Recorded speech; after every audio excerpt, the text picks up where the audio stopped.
Well, good morning. This is the 15th of February. I've been out. I've been playing a little harmonica practice out in the car in a rainy parking lot. It's all right. I'm enjoying the music.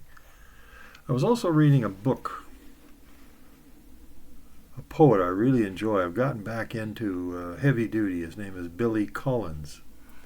Here's a guy that'll take an observation or a simple object and address it in its environment and where it is, you know, petals falling off a flower on a backroom table. But behind that simple image, there will be a message, an inference of a deeper, heavier, more convicting, more thought provoking reality, or conviction, or discovery. The guy's brilliant.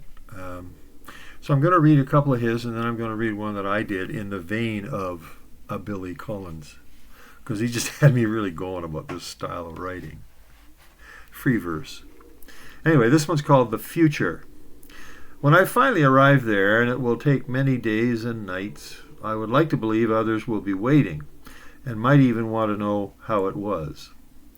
So I will reminisce about a particular sky or a woman in a white bathrobe, or the time I visited a narrow strait where a famous naval battle had taken place. Then I will spread out on a table a large map of my world and explain to the people of the future in their pale garments what it was like. How mountains rose between the valleys, and this was called geography. How boats loaded with cargo plied the rivers, and this was known as commerce. How the people from this pink area crossed over into this light green area and set fires and killed whoever they found, and this was called history.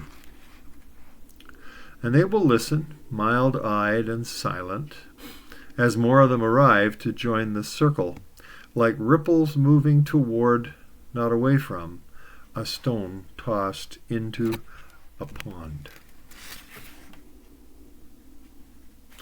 And I simply turn the page, and there's a poem called Envoy, Envoy. I think it's meant to be sort of a play on the famous poem by Robert Louis Stevenson, L'Envoi. But here's what he's saying. He's talking about sending out messages in his little snippets called poems. Go, little book, out of this house and into the world. Carriage made of paper rolling toward town, bearing a single passenger. Beyond the reach of this jittery pen, and far from the desk and the nosy gooseneck lamp. Nosy, looking into it. It's a time to decamp, put on a jacket and venture outside. Time to be regarded by other eyes, bound to be held in foreign hands. So off you go, infants of the brain, with a wave and some bits of fatherly advice, : Stay out as late as you like. Don't bother to call or write, and talk to as many strangers as you can. I like that. And I can't help it. There's one here, and I just know I got to read it to you. I've seen the video of him doing it. He never cracks a smile. The audience ends up roaring at the irony of this poem. It's called Lanyard, page 60. This is a bit longer, but it's worth it, believe me. 2 pages. Come on, turn the page. The Lanyard.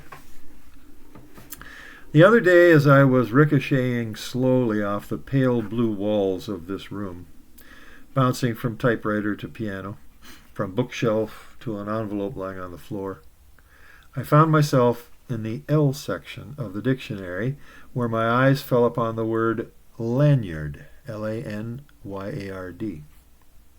No cookie nibbled by a French novelist could send one more suddenly into the past.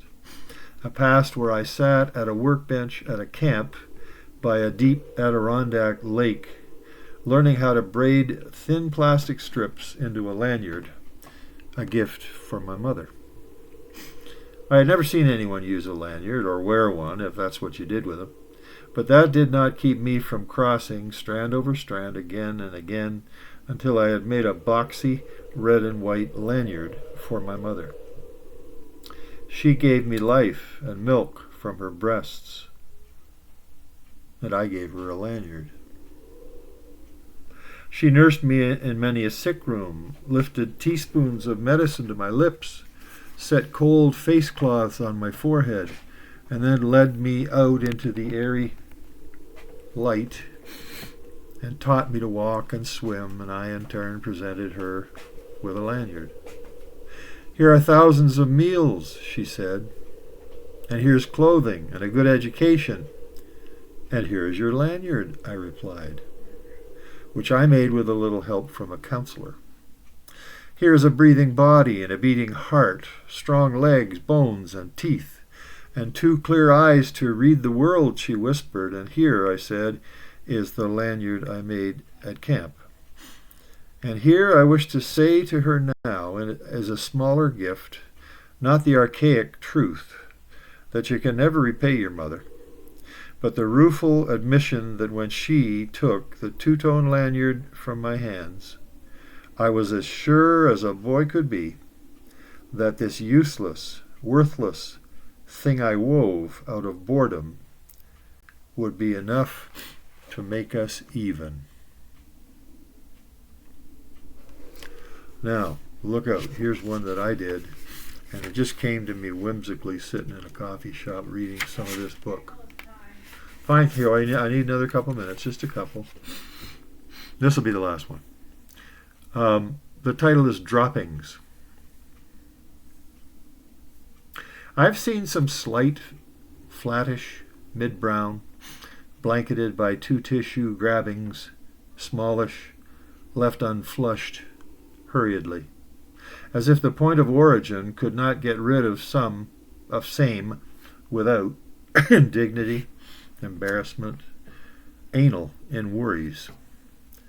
Others have just presented themselves like the elephant in the room, huge, choking the aperture, covered with white snowdrifts of 2-ply, still there for me to visit, flush, cry for help, flee into darkness.